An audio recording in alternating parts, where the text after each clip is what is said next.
నాగ చైతన్య కన్నా అతన్నే ఎక్కువగా ఇష్టపడిందంట శోభిత.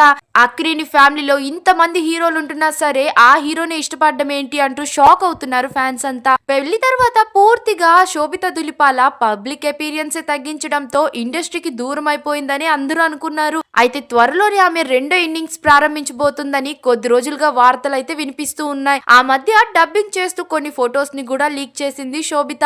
కానీ దీనిపై ఇప్పటి వరకు ఎలాంటి అధికారిక ప్రకటన అయితే రాలేదు. ఈ నేపథ్యంలో తాజాగా శోభిత ఇక ఇంటర్వ్యూలో పాల్గొని చేసిన కామెంట్స్ సోషల్ మీడియాలో చాలా చర్చకు దారి తీశాయనే చెప్పాలి. ఆ ఇంటర్వ్యూలో తనకు ఇష్టమైన హీరో ఎవరు అంటూ వచ్చిన ప్రశ్నకు ఆమె ప్రభాస్ అని టక్కున ఆన్సర్ ఇచ్చింది. ఇప్పుడు ఈ విషయం హాట్ టాపిక్ గా మారింది. ప్రభాస్ అంటే తనకు ఎంతో అభిమానం అని, ముఖ్యంగా ఛత్రపతి మూవీ నుంచి ప్రత్యేకమైన స్థానం సంపాదించారంటూ శోభిత చెప్పుకొచ్చింది. ఆ సినిమా ఇప్పటికీ చూసినప్పుడల్లా అదే ఉత్సాహం, అవే ఫీలింగ్స్ కలుగుతూ ఉంటాయని చెప్పుకొచ్చింది. ప్రభాస్ యాక్టింగ్ లో సహజత్వం, సింప్లిసిటీ అన్ని కలిసి ఉంటాయని శోభిత చెప్పుకొచ్చింది.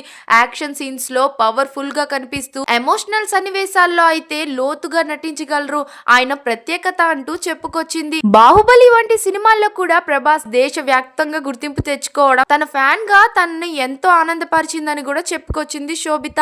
అంత పెద్ద స్టార్ అయినా సరే వినయంగా, సరళంగా ఉండడంతో ప్రభాస్ ని మరింత గొప్ప వ్యక్తిగా నిలబెడుతోందని. అయితే అక్కినేని ఫ్యామిలీలో అంతమంది హీరోలను పెట్టుకొని శోభిత మాత్రం నాగ చైతన్య కన్నా ప్రభాస్ నే ఎక్కువగా ఇష్టపడడం ఏంటి అంటూ ఫ్యాన్స్ అయితే షాక్ అవుతున్నారు. ఇక శోభితపై మీ అభిప్రాయం ఏంటి కామెంట్స్ లో తప్పకుండా చెప్పేయండి. మరిన్ని అప్డేట్స్ కోసం మా ఛానల్ ని సబ్స్క్రైబ్ చేసుకోండి.